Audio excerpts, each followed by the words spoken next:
Good afternoon, Grizzlies, and welcome back to the Franklin Newscast. We'll be looking ahead at some things going on around campus, as well as looking up to the sky in our special solar eclipse episode.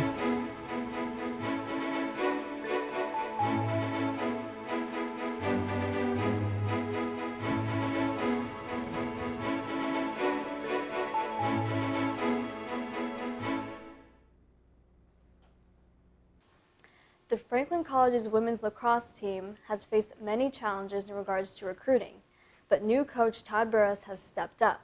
The team looks forward to begin their conference with an updated roster. The Franklin College women's lacrosse team started its season the first week of March with an 18-1 loss against Kalamazoo, but then earned a win against St. Mary the following week at Vaught Stadium. While the season was a great achievement for the team, a bigger achievement happened just days before the season officially started. 11 players are needed in a lacrosse game, and Franklin's team was that exact number before recruiting a few students from other sports teams on campus. Other schools Franklin has played against, like St. Mary, has multiple subs. Kalamazoo has 16 players total, which means at any given time they have 5 extra players, while Franklin only has 2. Franklin goal scored by number 26, Mia Turnbaugh. Turnbaugh has had 3 coaches throughout her college lacrosse years. The current head coach, Todd Burris, has been working hard at recruiting for his team. Our coach, Todd Burris, recruited 2 girls from other sports.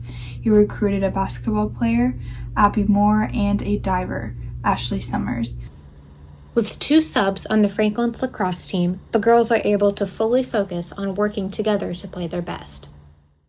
But we work together well because of this. We all love lacrosse at the end of the day, and we like to join together and show that love to lacrosse. 1, 2, 3, Together! For Franklin College, I'm Mia Frankenfield. Thanks, Mia.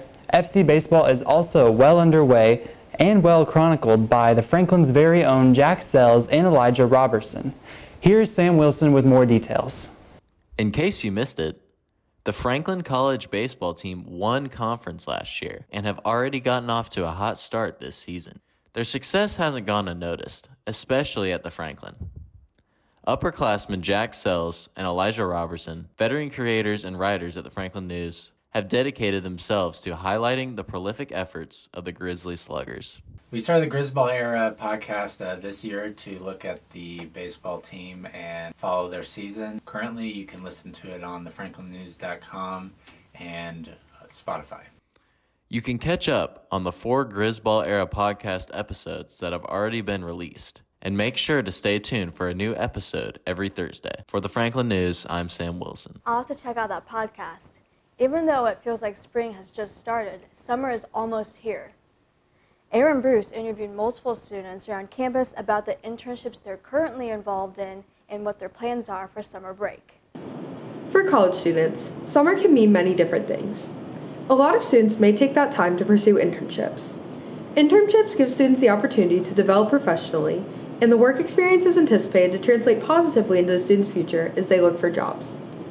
Franklin College's Office of Career Development said that nearly 100% of Franklin students will have completed one internship by graduation. Franklin promotes students finding internships through workshops, career fairs, and immersive term in January. For journalism majors like sophomore Ariana Hunt, the State House File, which is required as an immersive term and a full semester for journalism majors, allows students to gain valuable experience in the field. It's probably one of the best things, in my opinion, it's one of the best things that you learn from Franklin. It's one of the biggest opportunities at the journalism school. I think it is genuinely one of the most impactful things that the journalism school has to offer. The location of Franklin is ideal for students seeking internships, as being so close to Indianapolis allows many fields to be explored in the city or in a suburb. Fields like politics, journalism, theater, and business are just a handful of examples. My name is Nick Whitecotton. I'm a sophomore here, and I'm a accounting and finance double major. So my internship is with an accounting firm called KSM, Katz, Sapper & Miller. I will be working in audit accounting. I'm most looking forward to getting the experience of in-field work. Accounting is not an exciting field necessarily, and the schoolwork definitely isn't exciting either. But with audit accounting, I'm actually going to get to go out to a lot of businesses and take inventory and do stuff like that. So it'll be cool to be out in the field and actually get to travel and see the inner workings of a lot of businesses. For some students, internships are always an anticipated part of their college career. However, the opportunity may have come up unexpectedly or was found at a fair. No matter the way the internship came to be, the experiences are reported to be valuable ways for students to learn through hands-on in the field experience. My name's Jaden List. I am graduating in May of this year, so May of 2024, and I'm a music major with a theater minor. Interned with the costume department at Beef and Boards. Dr. Hayes had connections to the head of the costume department at the time, and he reached out to her for me because I was interested in an internship. And he had a couple things in mind, but then he reached out to her, and she kind of just talked to the higher-ups, and they said yes, and so yeah, that's kind of how I landed. I thought it was really beneficial to my major because it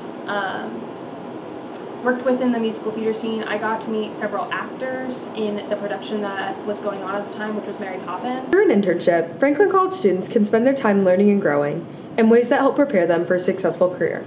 For Franklin College, I'm Erin Bruce. And finally, for the moment you've all been waiting for, Yana Hunt is here to tell you more about the solar eclipse coming up this Monday. Franklin invites everyone to join in the fun of a 3-day festival leading up to the once-in-a-lifetime solar eclipse happening next Monday. There will be live music at the amphitheater, food trucks, a hot air balloon, and of course, 4 minutes of totality. Officials advise to plan for parking and be on the lookout for road closures. But not everyone shares the same excitement as the tourists. With over 100,000 visitors expected in the small city, some locals and employees are bracing for challenges as the eclipse and large crowds approach. I'm not super excited about the parking, transportation. I feel like the roads are going to be really busy and I won't be able to get around. And we're open that day, so. I'm not excited either. Everyone and their mother's coming into town, so it's going to make getting around pretty hard. I think people are selling extra rooms. They're selling parking spots at Franklin High School and Closec School. Yep. Whatever the case, be sure to enjoy Franklin's vibrant art, restaurants, activities, and the many festival events planned for next weekend. We wish everyone on campus a safe 3-day weekend. Don't forget about the 3 Gs, gas, groceries, and glasses. We hope your Eclipse experience is out of this world.